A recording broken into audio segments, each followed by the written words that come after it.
साथियों, मेरा नाम है मयंक गौतम और आप सभी का स्वागत है आपके अपने हिंदी वाले गुरुजी चैनल में। बहुत दिनों से मैं वीडियो नहीं बना पा रहा था, मेरा स्वास्थ्य थोड़ा सही नहीं चल रहा है। अगर किसी भी प्रकार की कोई असुविधा होती है तो उसके लिए मैं पहले से ही क्षमा प्रार्थी हूँ। थोड़ा सा कमजोरी महसूस हो रही है, लेकिन आपके लिए वीडियो बनाना बहुत ज़रूरी है, इसलिए मैं आज आपके लिए लेकर आया हूँ रस। देखिए, रस की बात करी जाए तो रस का अर्थ है, अंग्रेजी में अगर देखा जाए तो सेंटीमेंट्स। सेंटीमेंट्स को अगर हिंदी में हम दोबारा लेकर आएँ तो इसका अर्थ हो जाता है भाव। तो रस क्या है? एक प्रकार के भाव ही है।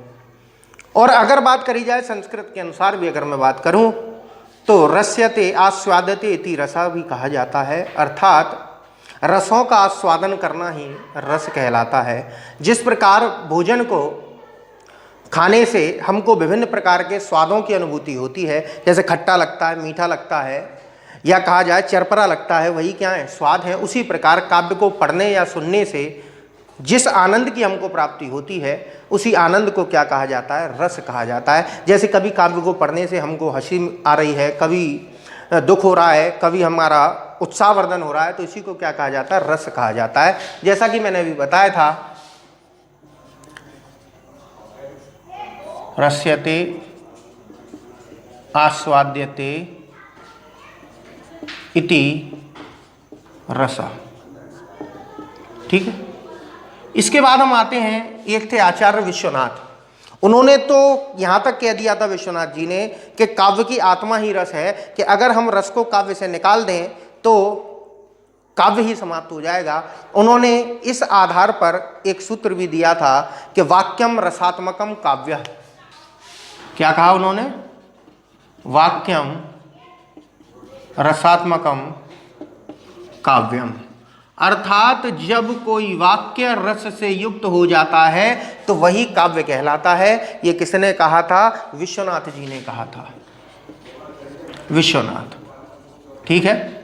इन्होंने सर्वप्रथम रस को काव्य की आत्मा कहा था। इसके बाद में बात आती है भरत मुनि जी की। भरत मुनि जो थे वो रस के प्रणेता कहे जाते हैं। इन्होंने सर्वप्रथम रस की चर्चा अपने ग्रंथ नाट्य शास्त्र में की थी। नाट्य शास्त्र की अगर बात करी जाए तो नाटकों का मंचन किस प्रकार से किया जाता है, नाटक के कौन कौन से भाव होते हैं, या नाटकों के कौन कौन से रूपक होते हैं, उपरूपक कौन से होते हैं, उनकी चर्चा सर्वप्रथम उन्हीं ने की थी। और इन्हीं को संस्कृत का सबसे पहला काव्य आचार्य माना जाता है। तो भरत मुनि जो थे, इन्होंने नाट्य शास्त्र में सर्वप्रथम रसों की चर्चा करी थी। और इस नाट्य शास्त्र को पंचम वेद भी कहा जाता है। पंचम वेद भी कहा जाता है। तो यहां तक तो आपके प्रश्न निकल कर आ ही रहे हैं। और इन्होंने अपने इस नाट्य शास्त्र में 49 भावों के बारे में चर्चा करी थी। यहां भी प्रश्न बनता है, इन्होंने 49 भावों के बारे में चर्चा करी थी। भावों की जो गणना करी थी इन्होंने 49 थी, जिसमें अगर मैं बात करूं तो देखिए 33 तो थे संचारी। अभी हम जानेंगे संचारी क्या होते हैं। 8 थे स्थायी और 8 हैं आपके सात्विक अनुभाव, और टोटल मिला के 49 संख्या इनकी आती है। तो याद रखिएगा यहां तक। भरत मुनि ने इसके बाद में एक सूत्र भी दिया था जो अलंकारों की निष्पत्ति के लिए था। सूत्र क्या है वो देख लीजिए, विभा भानुभाव व्यवचारी संयोगाद्रस निष्पत्ति। देखिए क्या था, इन्होंने कहा था विभावानुभाव व्यभिचारी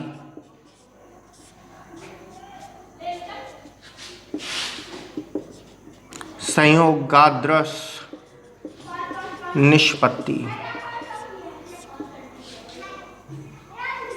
इनका क्या मानना था कि विभाव, अनुभाव, संचारी भाव आदि के संयोग से रस की निष्पत्ति होती है। तो यहां से भी देखिए प्रश्न क्या बनता है। इन्होंने यहां पर 3 प्रकार के भावों की चर्चा करी। पहला था विभाव, दूसरा है अनुभाव, तीसरा है व्यभिचारी भाव।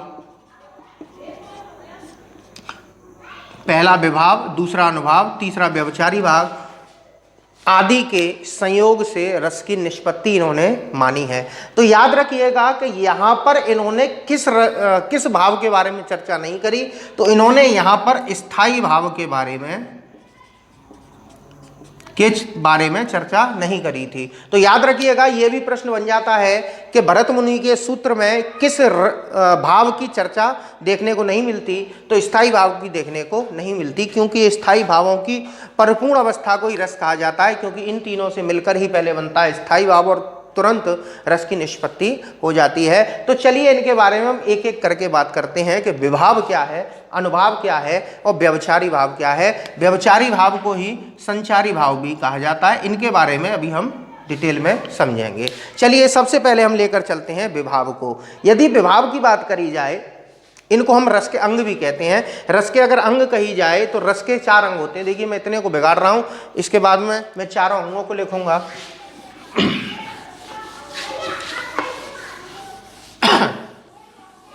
हाँ जी, देखिए रस के यदि अंग की बात करी जाए, ब्लैक कहाँ गया, काला, हाँ जी, रस के मुख्यतः 4 अंग होते हैं। ठीक है, पहला है आपका, देखिए मैं इन्हीं के अनुसार चलता हूं, विभाव। दूसरा है अनुभाव। तीसरा है संचारी भाव। देखिए इसी को व्यभिचारी भी कहते हैं।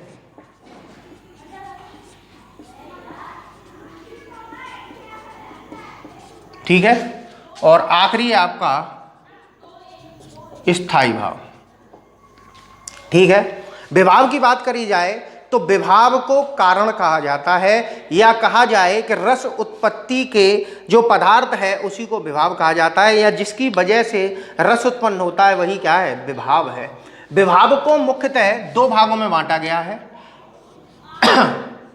एक है आलंबन और दूसरा है उद्दीपन।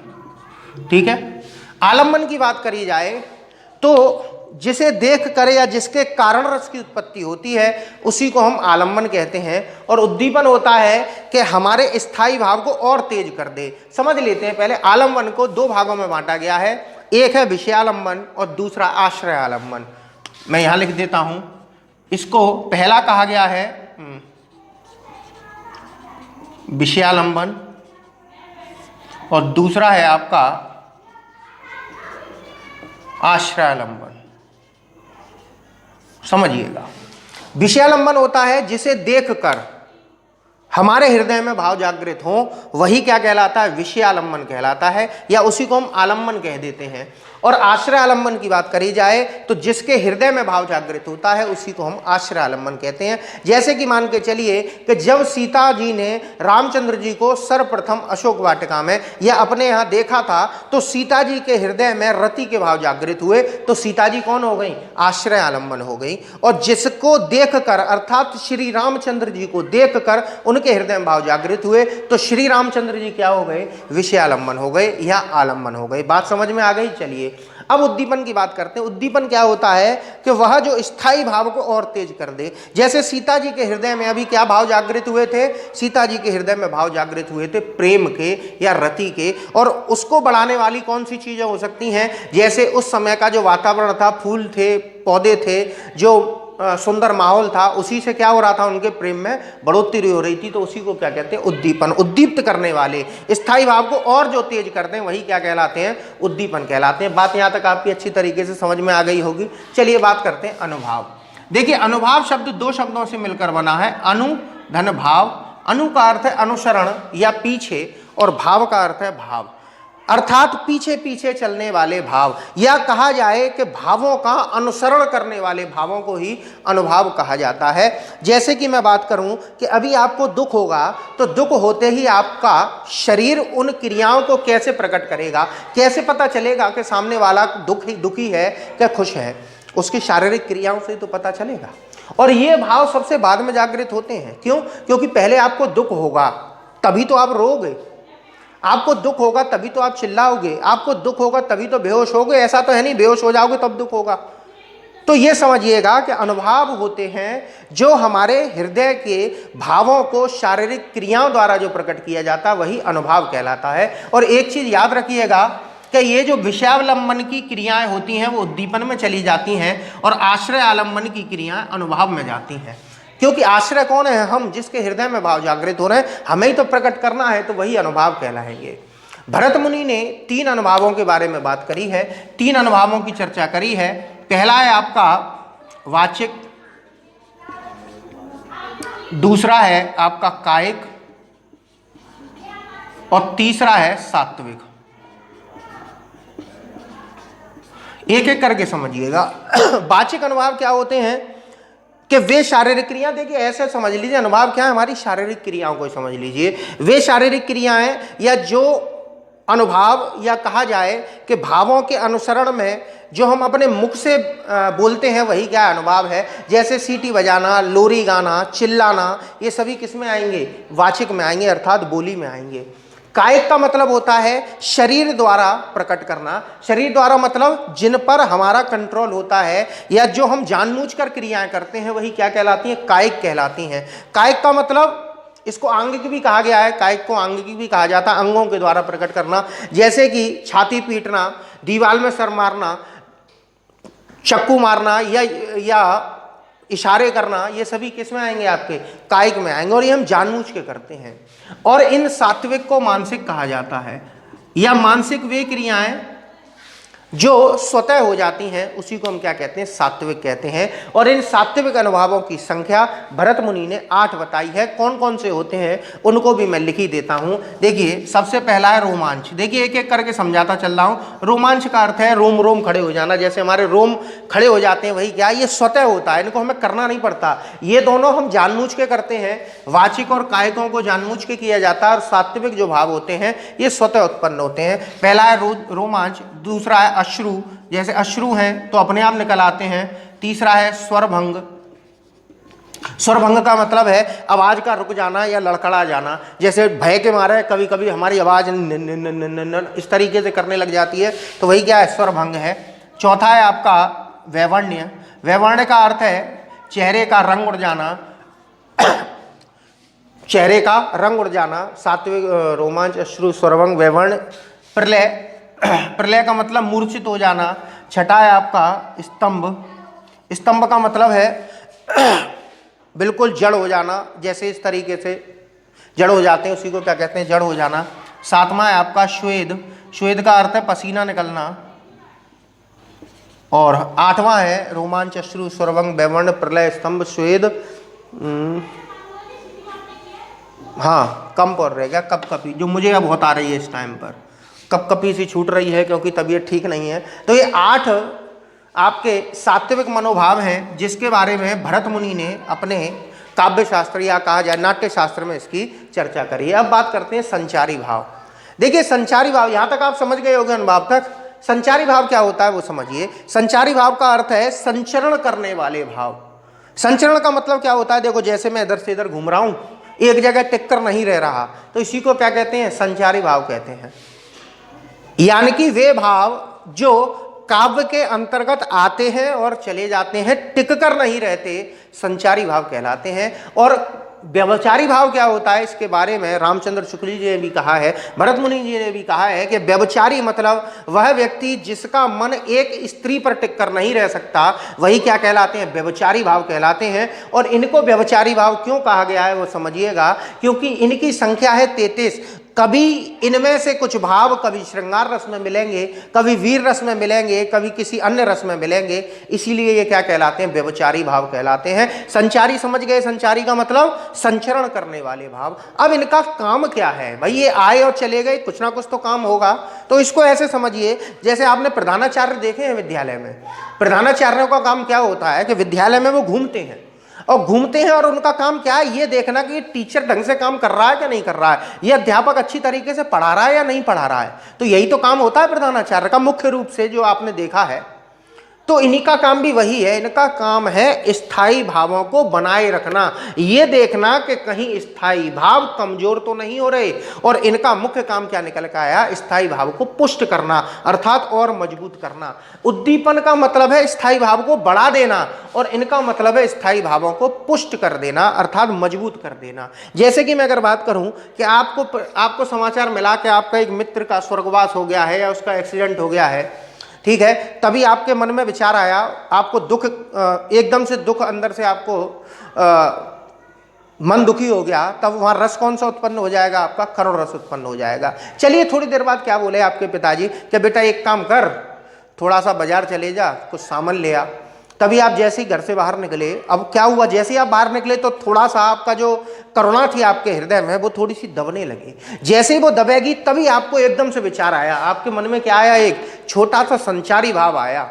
क्या आया? स्मृति। स्मृति मतलब क्या आई? स्मृति ये आई आपके दिमाग में कि ऐसे ही आपका दोस्त आपके संग में जाता था और हम दोनों संग में बाल्टी लेकर दूध लेने जाते थे। फिर उसने क्या किया? स्मृति ने आपके स्थायी भाव को दोबारा से तैयार कर दिया। तो इनका मुख्य कार्य है स्थायी भावों को बनाए रखना। इनकी संख्या 33 मानी गई है, ठीक है। और ये 33 किसने बताई है? भरत मुनि जी ने इनकी संख्या 33 बताई है। एक भानुगुप्त जी थे जिन्होंने भानुदत्त ने एक 34वें संचारी भाव छल की भी चर्चा करी है, लेकिन ये गणना में नहीं आता है। गणना आपकी 33 ही रहेगी। जब भी पूछे संचारी भाव कितने होते हैं तो 33 होते हैं। इनकी संख्या अभी आपको नीचे लिखी दिखाई दे जाएगी। इन संचारी भावों के बारे में मैं वास्तव ठीक नहीं है, वरना इन सबको मैं अलग अलग लिखता, आपके सामने ही लिखता। याद है मुझे, वैसे एक एक करके इनको मैं समझाता हूँ। जैसा कि अभी हम जानते थे संचारी भाव क्या होते हैं, जो संचरण करके चले जाते हैं और इनका काम है स्थायी भावों को बनाए रखना। तो एक एक करके इनके बारे में बात कर लेते हैं। देखिए निर्वेद पर अगर आप देखोगे तो निर्वेद पर मैंने एक स्टार बना दिया है। क्यों बना दिया है? इससे संबंधित एक प्रश्न आता है।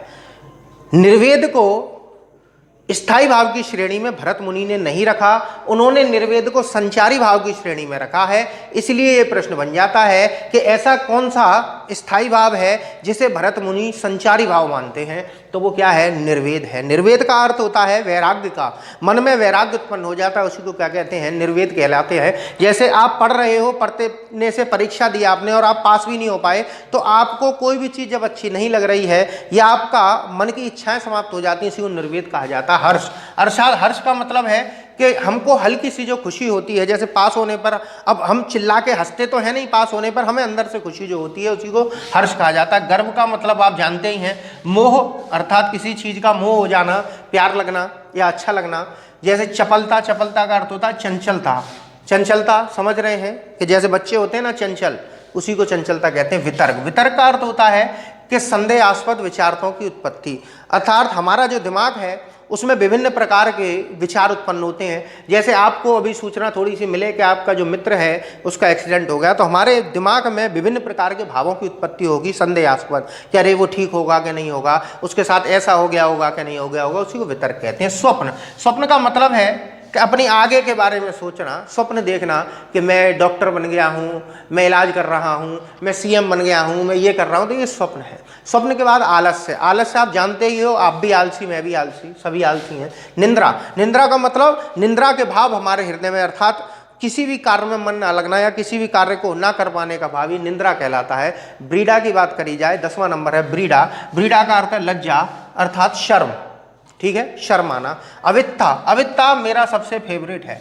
अवित्ता का अर्थ है मन के भावों को छिपाने की प्रक्रिया। जैसे डर और प्रेम के भावों को छिपाते हैं ना, जैसे डर लग रहा, नहीं लग रहा भाई, नहीं लग रहा, तो उसी को क्या कहते हैं? अवित्ता कहते हैं। स्मृति मतलब पुरानी घटित हुई चीज़ों को पुनः याद करना ही स्मृति कहलाता है। विबोध का मतलब है ज्ञान प्राप्त हो जाना, किसी चीज़ के बारे में ज्ञान प्राप्त हो जाना ही विबोध कहलाता है। श्रम का मतलब है तेज तेज सांसें चलने लगना, एकदम से जैसे हम श्रम करके आते हैं या कोई परिश्रम करके आते हैं तो क्या होता है कि हमारा शरीर तेजी से सांसें चलने लगती हैं। अपस्मार, अपस्मार का अर्थ है मृगी आना, उल्टी आना, ठीक है। त्रास, त्रास का अर्थ है भय जनित व्याकुलता, डर के मारे जो हम व्याकुल हो जाते हैं उसी को क्या कहा जाता है? त्रास कहा जाता है। अमर्ष, अमर्ष ये क्रोध से संबंधित है। जैसे आपका कोई अपमान कर दे तो अपमान करने पर जिस क्रोध की उत्पत्ति होती है उसी को अमर्ष कहा जाता है। शंका, शंका आप जानते ही हैं क्या होता है? उग्रता, उग्र हो जाना। जड़ता मतलब स्तंभ हो जाना। दैन्य का मतलब बिल्कुल आपका शरीर किसी कार्य में ना लगना या शरीर बिल्कुल आपका स्थिर हो जाना, ये क्या कहलाता है? दैन्य कहलाता है। मद का मतलब है नशीला, शराब से संबंधित। नशे की हालत में जैसे आदमी इधर उधर चेतना शून्य हो जाती है या उसका चेतना कम हो जाती है, उसी को मद कहते हैं। औत्सुक अर्थात उत्सुकता, जैसे आपके पिताजी ने सुबह कह के करेगी कि बेटा को मैं शाम को तेरे लिए छोटी सी गाड़ी लेके आऊँगा, तो आप उत्सुक हो जाते हो कि अरे गाड़ी आने वाली है, तो उसी को उत्सुकता कहते हैं। मरण का मतलब मरने के भाव, भाव में जागृत होना। उन्माद, उन्माद ये भी आपका कहा जाए जैसे कहा जाए, जैसे बच्चे उत्पाती होते हैं ना, उत्पात के भाव उत्पन्न होना ही उन्माद कहलाता है। मति अर्थात बुद्धि आ जाना। व्याधि, व्याधि का अर्थ है भय से संबंधित होता है, या ये भी व्याकुलता ही है। विषाद, मैंने कहा विषाद 2 बार तो नहीं लिख दिया, ये भी भय है। ग्लानि, आपको ग्लानि होना। उग्रता, आप उग्र, मैंने उग्रता उग्रता 2 बार लिख दिया शायद, तो एक कौन सा भाव रह गया?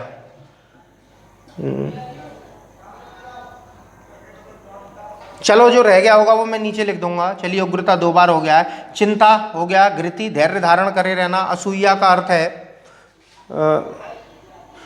असूया का, असूया जो है, असूया का अर्थ होता है जैसे हमें किसी से ईर्ष्या हो जाती है, ईर्ष्या को क्या कहा जाता है? असूया कहा जाता है। इन सब के बारे में तो आपको मैंने बता दिया। अभी एक रस के बारे में भी बताऊंगा, उसके आधार पर ही हम बात करेंगे। देखिए, इधर बात करते हैं स्थायी भाव की। स्थायी भाव की बात करी जाए तो स्थायी भाव को प्रधान भाव भी कहते हैं।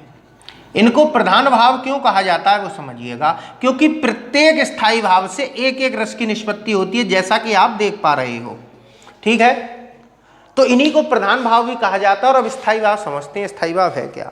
देखिए, वे भाव जो हमारे हृदय में सदा विद्यमान रहते हैं और कोई विरोधी भाव जिन भावों को दबा ना सके। जैसे आपको जिस समय पर दुख हुआ है, कोई कितना भी हंसाने की कोशिश करे, आप दुखी ही रहोगे, हंसोगे नहीं। और हंसोगे भी तो थोड़ी देर के लिए, और फिर दोबारा से आप दुखी हो जाओगे। तो वे स्थायी भाव जब हमारे हृदय में जागृत हो जाए तो कोई विरोधी भाव उसको दबा ना पाए, उसी को हम क्या कहते हैं? स्थायी भाव कहते हैं। और स्थायी भावों से ही रसों की निष्पत्ति क्यों होती है? इनसे रसों की निष्पत्ति क्यों नहीं होती? क्योंकि एक एक रस में ये संचारी भाव कभी कभी 33 के 33 आ जाते हैं। जैसे कि अगर मैं बात करूं, श्रृंगार रस एक ऐसा रस है जिसमें 33 के 33 संचारी भावों का समावेश हो सकता है, इसीलिए इसको रसराज भी कहा जाता है। वो आगे हम पढ़ेंगे, वो अलग बात है। और समझिए कि ये स्थायी भावों से ही रस की निष्पत्ति क्यों होती है और इनको स्थायी भाव क्यों कहते हैं। ये भाव काव्य जब प्रारंभ होता है और काव्य की जब समाप्ति होती है, तो शुरुआत से लेकर अंत तक जो भाव बना रहता है वही क्या है? आपका स्थायी भाव कहलाता है। जैसे मान के चलो, कोई कवि आकर काव्य पाठ करने लगा, तो काव्य पाठ करते समय जिस भाव को वो लेकर चल रहा है वह भाव अंत तक बना रहेगा, वही भाव क्या है? आपका स्थायी भाव है। अब श्रृंगार रस का कोई कवि है, श्रृंगार रस की रचना कर रहा है, तो आपके हृदय में रति अर्थात प्रेम के भाव जागृत हो रहे हैं और उन्हीं भावों को लेकर वो चल रहा है। लेकिन बीच बीच में थोड़ी देर के लिए हो सकता है आपके हृदय में चंचलता आ जाए, थोड़ी देर के लिए गर्व महसूस हो, थोड़ी देर के लिए हर्ष उत्पन्न होगा, थोड़ी देर के लिए हो सकता है कि उसमें त्रास आ जाए, भयजनित व्याकुलता आ जाए, या हो सकता है थोड़ी सी आपको असूरता अर्थात ईर्ष्या उत्पन्न हो जाए। तो ये थोड़ी देर के लिए होने वाले भाव हैं। इनका काम है स्थायी भावों को बनाए रखना। तो यहाँ तक तो आपको समझ में आए स्थायी भाव क्या होते हैं। फिर समझ लीजिए एक बार और, स्थायी भाव क्या होते हैं? वे भाव जो काव्य के शुरू से लेकर अंत तक बरकरार बने रहते हैं, वही क्या कहलाते हैं? स्थायी भाव कहलाते हैं। और प्रत्येक स्थायी भाव की पूर्ति पर ही एक रस की निष्पत्ति होती है। भरत मुनि ने इन 8 रसों की चर्चा अपने किसमें करी है? नाट्य शास्त्र में। श्रृंगार, हास्य, वीर, करुण, रौद्र, अद्भुत, भयानक, बीभत्स, इन रसों के बारे में भरत मुनि ने अपने नाट्य शास्त्र में चर्चा करी है। उन्होंने शांत रस अर्थात निर्वेद के बारे में कहा है कि निर्वेद एक ऐसा भाव है जिसे हम संचारी भाव में रख सकते हैं। और इनको शांत रस को वो रस इसलिए नहीं मानते क्योंकि उन्होंने रचना करी थी नाट्य शास्त्र की, और नाट्य शास्त्र है नाटकीय मंचन से संबंधित। उनका कहना था कि शांत रस का मंचन किया नहीं जा सकता, इसलिए इसको रस की श्रेणी में नहीं रखा जा सकता। इसके बाद में शांत रस को लेकर आए उद्भट, और वात्सल्य रस लेकर क्या नाम है, भक्ति को लेकर आए आपके रूप गोस्वामी, और वात्सल्य को लेकर आए आपके क्या नाम है उनका, अभी मुंह पर था, विश्वनाथ, उद्भट, विश्वनाथ और रूप गोस्वामी। इसके बाद एक रुद्रट थे। देखो बहुत से लोग कह देते हैं कि रसों की संख्या, तो एक देखो प्रयाण रस के बारे में भी रुद्रट थे एक, उन्होंने प्रयाण रस के बारे में भी, देखिएगा मेरी तबीयत ठीक नहीं है तो हाथ चल नहीं रहे, ठीक है, या कहा जाए इसने स्थायी भाव से प्रयाण रस की उत्पत्ति मानी है, वो थे रुद्रट थे। तो एक प्रयाण रस 12वां भी उन्होंने बताया था, ठीक है। उसी तरीके से 33 ये माने जाते हैं संचारी भाव। अब बात करी जाए कि रस कितने मानने हैं हमको, तो देखिए, अगर मैं बात करूं, पहले एक एक के बारे में बात कर लेते हैं। रति का अर्थ होता है प्रेम, आकर्षण। तो जब हमारे हृदय में प्रेम के भाव जागृत होते हैं तो रस बन जाता है श्रृंगार। उसी तरीके से हास अर्थात प्रसन्नता, जब हमारा हृदय प्रसन्न होता है तो हास रस, उत्साहवर्धन होता है तो वीर रस, शोक उत्पन्न होता है तो करुण रस, हमें क्रोध आता है तो रौद्र रस बन जाता है, विस्मय अर्थात आश्चर्य उत्पन्न होता है तो अद्भुत रस बन जाता है, भय जब हमें उत्पन्न होता है तो भयानक रस बन जाता है, जुगुप्सा अर्थात होता है घृणा, और जब घृणा उत्पन्न होती है या कोई चीज़ गंदी दिखाई देती है तो उसी से बन जाता है बीभत्स रस। निर्वेद का अर्थ मैं आपको पहले बता चुका हूँ, निर्वेद से बनता है शांत रस। अब ये वात्सल्य और भक्ति क्या है? असल में बच्चों के प्रति रति को ही क्या कहा जाता है? वात्सल्य कहा जाता है। तो इस रति से ही ये दोनों स्थायी भाव बने हैं, वात्सल्य भी और भक्ति भी और स्नेह भी। कैसे? जब प्रेम आपका भगवान के प्रति होता है तो वही क्या कहलाता है? भक्ति कहलाता है, और इनसे वात्सल्य और भक्ति रस बने हैं। तो याद रखिएगा कि अगर आपसे पूछ ले स्थायी भाव कितने हैं तो 9 है। स्थायी भाव कितने हैं? 9 है। और रस कितने हैं? 9 है। चाहे कुल पूछ ले चाहे मूल पूछ ले। लेकिन अगर उसने पूछ लिया भरत मुनि के अनुसार रस कितने हैं तो 8 है, भरत मुनि के अनुसार स्थायी भाव कितने हैं तो 8 है। याद रखिएगा, बात क्लियर हो गई। चलिए अब मैं एक छोटा सा एक उदाहरण दे दे रहा हूं। पहले मैं आपको सभी के अनुसार देने की कोशिश करूंगा, लेकिन सबसे पहले मैं भयानक रस के आधार पर बात करता हूं। देखिए रस उत्पन्न कैसे होता है। हमने 4 भाग देखे, ठीक है। चलिए देखिए, जैसे मान के चलिए आप और आपका मित्र दोनों जने रात में 12:30 बजे एक भूत की फिल्म देखकर घर लौट रहे हो, ठीक है, बिल्कुल अच्छी बात है। तभी आगे जाने पर आपको एक गली पड़ती है, आपको वो गली क्रॉस करके ही जाना है, गली पार करके ही जाना है। अब गली जब पार करके जाना है तो सीधी सी बात है, रात के 12:30 बज रहे हैं और गली में भी अंधेरा है। तो अब आपको इस गली को पार करने जाना है, तो आप दोनों जने गली के किनारे पर आकर खड़े हो गए। चलिए अब होगा क्या? आपके हृदय में कौन से भाव जागृत होंगे? रात के 12:30 बजे की बात है। तो देखिए, मैं सभी चीजें लिख रहा हूं। देखिए, आलंबन, आश्रय, उद्दीपन, संचारी भाव, स्थायी भाव, इसके बाद अनुभाव। मैंने क्या बताया था? अनुभाव सबसे बाद में जागृत होते हैं। चलिए सबसे पहली बात, किसे देखकर आपके हृदय में भाव जागृत हुए? कौन से भाव जागृत होंगे? तो भय के भाव जागृत होंगे। तो आपका स्थायी भाव आपको प्राप्त हो गया भय, और यह भय तब तक जागृत रहेगा जब तक ये आप इस समस्या से दूर नहीं हो जाते, तब तक आपके हृदय में भय बना रहेगा। तो स्थायी भाव कौन से हुए? भय। और जैसे ही भय जागृत हुआ, रस आपका निकल कर आ गया, कौन सा? भयानक। बात क्लियर हो गई। अब चलिए औरों के बारे में बात कर लेते हैं। अब मुझे यह बताइए कि किसके हृदय में भय जागृत हुआ है? आपके हृदय में। तो आश्रय क्या हो गए? हम। आश्रय कौन हो गया? हम लोग हो गए, हमारे हृदय में जागृत हुआ है। चलिए, और आलंबन कौन है? आलंबन हो गई गली। बात क्लियर हो गई। जिसे देखकर, गली को देखकर ही तो हुआ है। चलिए, अब उद्दीपन का मतलब है जो आपके भय को बढ़ा रहा है। कौन भय को बढ़ा रहा है? अर्धरात्रि। भाई कौन सा बढ़ा रही है? अर्धरात्रि। और क्या बढ़ा रहा है आपका? अंधेरी गली या अंधेरा।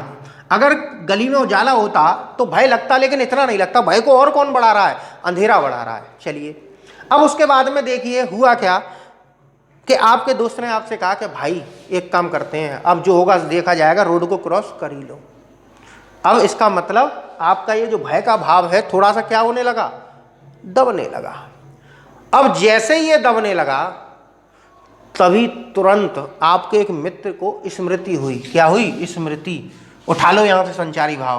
देखो मैंने बताया था संचारी भाव बहुत सारे हो सकते हैं। स्मृति। स्मृति क्या हुई कि कल इसी गली में 2 आदमी मर गए थे, तो उसने क्या किया? स्मृति ने आपके भय को फिर से दोबारा तैयार कर दिया। ठीक है, तो स्मृति ने क्या किया? आपके भय को दोबारा से तैयार कर दिया। तो इसको क्या कहते हैं? संचारी भाव। और देखिए क्या करोगे। देखो मेरा फेवरेट वाला कहाँ गया? अविद्या। अविद्या का मतलब होता है भय या प्रेम के भावों को छिपाना। जैसे आपका एक मित्र जो था, डर तो रहे ही है, आपने उससे कहा तो डर लग रहा है? नहीं मुझे नहीं लग रहा। तो वो क्या कर रहा है? अपने मन के भावों को छिपा रहा है। तो उसी को क्या कहेंगे? अविद्या। और क्या होगा? त्रास होगा। त्रास मतलब भय जनित व्याकुलता, क्या हो क्या नहीं हो, त्रास होगा। मरण के भाव के भाई साहब अब तो मरने वाले हैं, मरण के भाव जागृत होंगे, व्याधि होगी, धृति होगी, धैर्य धारण किए रहे होगे, बहुत से क्या होगा कि अरे भाई होगा, जो कुछ होगा अच्छा ही होगा। तो बात यहाँ तक समझ में आ रही है। अब अनुभाव की बात करते हैं सबसे बाद में। अनुभाव में क्या आएगा, देखो सबसे पहली बात वैवर्ण्य होगा। वैवर्ण्य का मतलब चेहरे का रंग उड़ जाना, ठीक है। इसके बाद में क्या होगा, श्वेद। श्वेद का मतलब पसीने आने लग जाएंगे। इसके बाद चिल्लाना, ठीक है। ये किस में से आ गया, आपका वाचिक में से आ गया। वाचिक मतलब बोलकर, चिल्लाना, आवाज निकालना। और स्तंभ रह जाना। तो बात यहां तक समझ में आई। ये हमने भयानक रस के ऊपर रखा था। अब इसी को एक छोटे से और किसी रस पर भी देख लेते हैं, यही सभी चीजें निकल कर आएंगी। चलिए अब देखिए कि आप एक फिल्म देखने गए या कहा जाए सर्कस देखने गए, वहां पर एक जोकर आया। क्या आया, जोकर आया। और कौन देखने गए, आप देखने गए, ठीक है।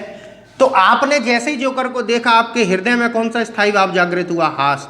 रस कौन सा बन जाएगा, तुरंत आपका हास रस बन जाएगा, ठीक है। चलिए अब किसे देखकर हुए थे आपको, जोकर को देखकर। तो आलम्बन कौन हो जाएगा, जोकर हो जाएगा, ठीक है। आप कौन हो जाएंगे, आश्रय हो जाएंगे। तो हम लिख लीजिए, ठीक है। उद्दीपन क्या होगा, जो बढ़ा दे, जोकर की क्रिया है। याद रखिएगा, आलम्बन की क्रियाएं उद्दीपन में जाती हैं और आश्रय की क्रियाएं अनुभाव में जाती हैं, क्योंकि हमारी जो क्रियाएं वो अनुभाव में। ये भी प्रश्न आ जाता है। तो जोकर की क्रियाएं क्या करती हैं, हमारे हास्य को और बढ़ा देती हैं। संचारी भाव क्या क्या होंगे, देखो हर्ष होगा। इसके बाद देख लीजिए मोह हो जाएगा। हो सकता है मोह इस बात का हो कि जो जोकर है बगल में दबाओ, घरे ले चलो। चलिए अविद्या, अविद्या नहीं होगा। स्मृति हो सकती है, पुरानी बातें याद आ जाना। विबोध हो सकता है, अपस्मार नहीं होगा। त्रास, भय तो आपको हो ही नहीं रहा है। शंका हो सकती है। देखिए बहुत सारे आ सकते हैं इसमें। उत्सुकता, औत्सुक्य हो जाएगा 23 नंबर, ठीक है। औत्सुकता हो सकता है, उन्माद हो सकता है, विषाद नहीं होगा, गिलानी हो सकती है कि काश हम भी ऐसे ही होते। चिंता, धृति, धैर्य धारण कर असूया नहीं होगा। तो इसमें देखोगे आप संचारी भाव बहुत सारे हो जाएंगे। अब बात करते हैं अनुभाव क्या क्या करोगे। पहला, चिल्लाना, सीटी बजाना। सीटी बजाते हैं बहुत से लोग। ताली बजाना, ये आप बलपूर्वक कर रहे हो तो ये क्या हो जाएगा, आंगिक हो जाएगा, ठीक है। तो ताली बजाना, चिल्लाना, कूदना, उछलना, ये सभी किस में आ जाएंगे, अनुभाव में आ जाएंगे। तो कहा जाए कि आश्रय जब रस उत्पन्न होने के बाद में जिन भावों को व्यक्त अपने शरीर के माध्यम से करता है वही क्या कहलाता है, अनुभाव कहलाता है। देखिए मेरा स्वास्थ्य ठीक नहीं है, वरना इस वीडियो को मैं थोड़ा और लंबा करने वाला था। लेकिन चलिए अगले वीडियो में आपसे मिलेंगे रसों को लेकर। तब तक मैं आपसे इजाज़त चाहता हूँ। नमस्कार।